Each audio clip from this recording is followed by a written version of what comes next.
मुमताज़ बात कर रहा हूँ। आज मेरी एक अज़ीज़ से बात हुई, वो अपने जॉब के सिलसिले में ना बाहर अब्रॉड होते हैं।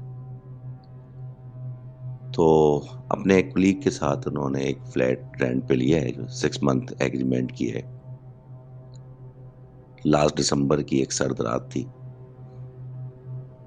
उसके फ्लैटमेट ने कहा कि मैं सैटरडे नाइट है, बता रहा था कि शायद 25 या 26 दिसंबर की रात थी।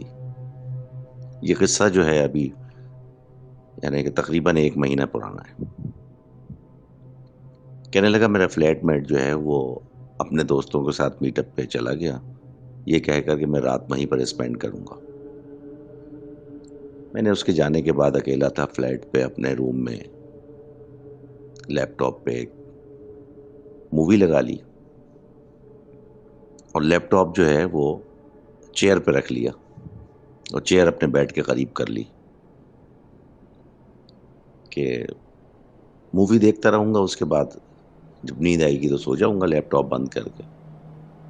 उसको चेयर को इतना करीब कर लिया कि वो अपने हाथ की रेंज में कर लिया ताकि वॉल्यूम वगैरह इंक्रीज़ करना है, डिक्रीज़ करना है तो वो उसका हाथ पहुँच जाए।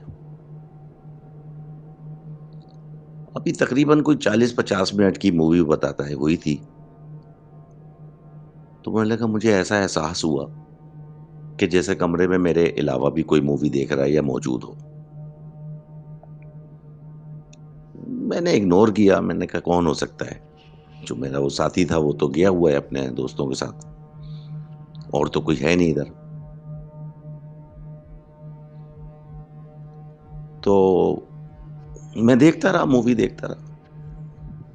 फिर थोड़ी देर बाद मुझे एक खटका हुआ और मुझे अपने बैक साइड पे जहाँ मैं लेटा हुआ था, तो अपने बेड के बैक साइड पे मुझे ऐसा लगा कि कोई खड़ा हुआ है। मैंने लेटे-लेटे अपना गर्दन घुमा के देखी, कोई नज़र नहीं आया। तो मैंने लैपटॉप को बंद किया और मैंने कहा थोड़ी देर बाहर जो है ना फ्रेश एयर में होके आता हूँ।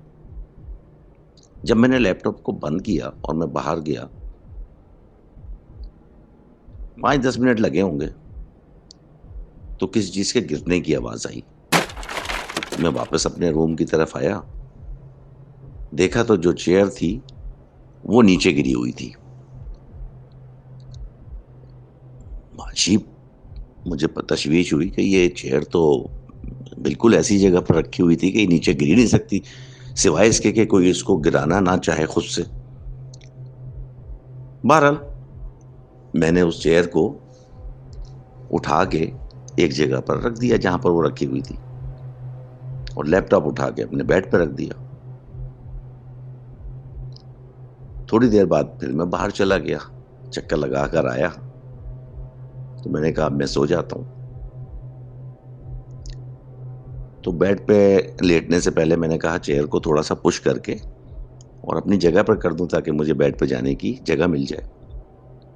तो जब मैं उसको पुश करने लगा, तो वो इतनी हेवी थी कि जैसे कोई बहुत ही कोई मोटा-ताज़ा आदमी या कोई शख्स उस पे बैठा हुआ है, तो वो हिल नहीं रही थी मुझसे। तो जब मैंने उसको बाय फ़ोर्स उसको पुश किया, तो बिल्कुल एकदम वो रिलीज़ हो गई, उसकी हेवीनेस और वो हल्की हो गई कि जैसे कोई शख्स उस पे पहले बैठा हुआ था और जब मैंने पुश किया तो वो शख्स उठ के खड़ा हो गया। मतलब उसने को चेयर छोड़ दी, वो चेयर बिल्कुल लूज़ हो गई। मैंने उसको अपनी तरफ कर दिया और मैं बेड पे लेट गया।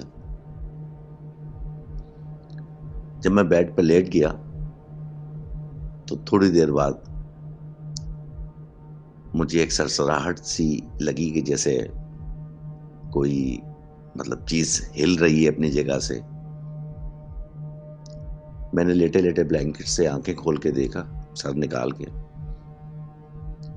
तो बिल्कुल चेयर के ऊपर मतलब जैसे कोई बैठा हुआ है, लेकिन पूरा उसका मतलब जिस्म नज़र नहीं आ रहा। सिर्फ़ सबसे पहले मुझे 2 आइज़ नज़र आईं, जो रेड कलर की बटन की तरह चमक रही थी।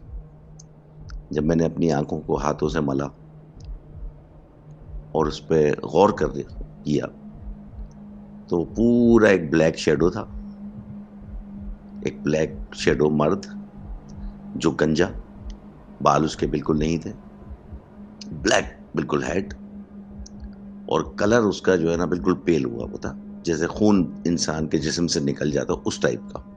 वो मुझे कमरे में इतना अंधेरा नहीं था कि नज़र ना आए, थोड़ी-सी लाइट जैसे बाहर से आ रही थी और उसमें वो नज़र आया मुझे। कहता है मिन्हाज मेरी तो जान ही निकल गई, ना मुझ में उठने की हिम्मत, बोलूँ तो हलक से आवाज़ नहीं निकल रही, हलक मेरा खुश्क हो गया। लेकिन मैं करता क्या? मेरे में तो कोई और कहीं और जाने की हिम्मत थी नहीं। मैंने ब्लैंकेट लिया और सूरतें वगैरह पढ़नी शुरू की।